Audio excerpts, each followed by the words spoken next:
Hey everyone, this is a smaller custom container ship that I finished putting together today. This is intended to be a feeder class container ship that would work in coastal regions and be very fast. This is intended to be more in line with the era of my city. So I think that the larger container ship, the first one that I did, is a little bit older, maybe styled more like the times of today in real life, while my city itself is supposed to be in the near future.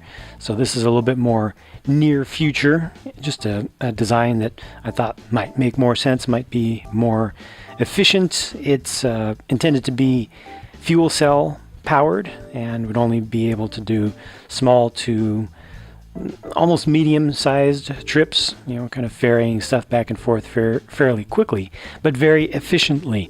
The idea with the forward superstructure is that it would actually contribute to aerodynamics that would improve the efficiency of this versus a rear superstructure sort of setup. So that breaks the wind basically for the ship, and it helps to create a little bit of attached flow going around the containers themselves when there is a full load. And then on the back, around the back, I have just a couple of vertical cam effect or com effect. It's K-A-M-M if you want to look it up. Spoiler vanes to help steer the airflow back together. And yeah, it's able to hold on to 8 of my full-sized containers, and it's compatible with the standard system that I have, so this could be offloaded with my existing ship-to-shore gantry crane. Those containers are the same ones that'll fit onto my trucks and onto my train.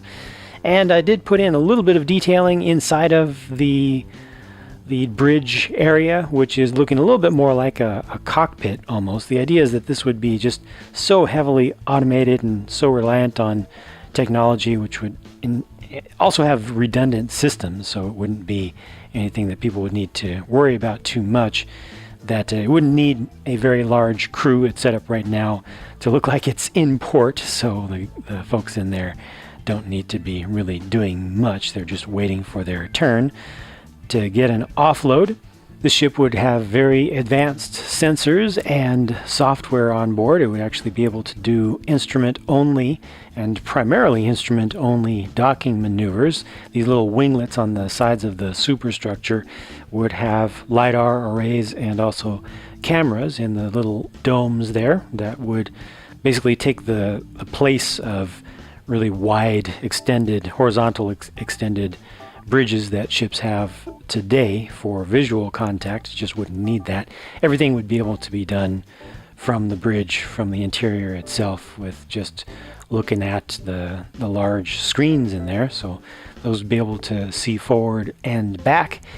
Up on top of the bridge, you have a couple of redundant SATCOM radomes there. Some people would say it's inspired by Star Destroyer bridges from Star Wars, but the Star Wars Star Destroyer bridge shield generators are actually inspired by real ships that have twin radomes like this, so that's very much from real life. And I also have redundant radar bars up above and a handful of lights around the thing.